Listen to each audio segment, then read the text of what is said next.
स्वागत है आप सभी का पालमिस्ट्री ज्ञान चैनल में।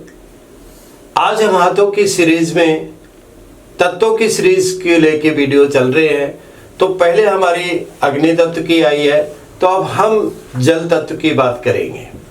जल तत्व जैसे हमारे ग्रहों में नाम से प्रतीक होता है कि ठंडा, ऐसे लोग अपने ग्रहों को अगर देखें तो इनके हाथ का अगर हम हथेली देखें तो इनकी हथेली भी ठंडी होती है। अग्नि तत्व का गर्म माना जाएगा, लेकिन जो जल तत्व की हथेली है वो ठंडी होगी और उसके अंदर शीतलता होगा। हमारे 9 ग्रह 27 नक्षत्रों का कमाल है।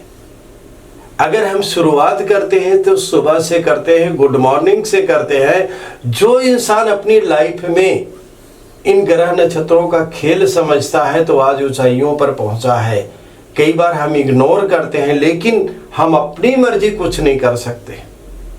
हमें ये जैसे हमारे ग्रह नक्षत्र होते हैं वैसे हमें रेडिएशन देते हैं, वैसे हमारी रेडिएशन बढ़ती है, वैसे ही हम काम करते हैं। इन ग्रह नक्षत्रों के अधीन हैं हम।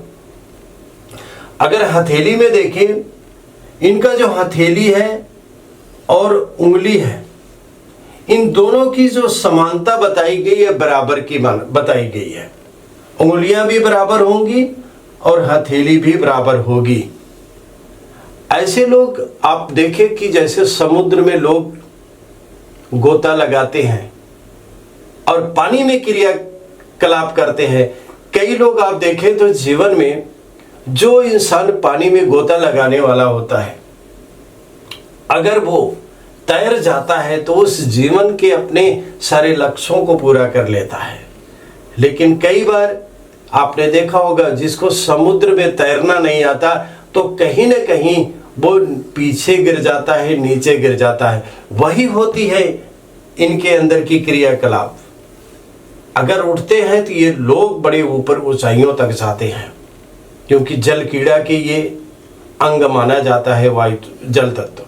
और उठते हैं तो ऊंचाइयों में जाता है। क्रिएटिविटी इनकी होती है, कलात्मक चीज़ों का बड़ा रुझान होता है, यात्राओं का बड़ा शौक होता है।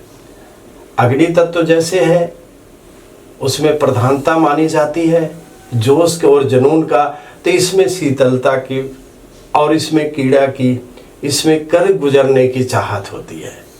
ऐसे लोगों को देखें जीवन में हमेशा एक गोताखोर की तरह तैरना सीख जाते हैं। जो जल तत्व वाले होते हैं बड़े क्रिएटिविटी होते हैं, ठंडे दिमाग के होते हैं।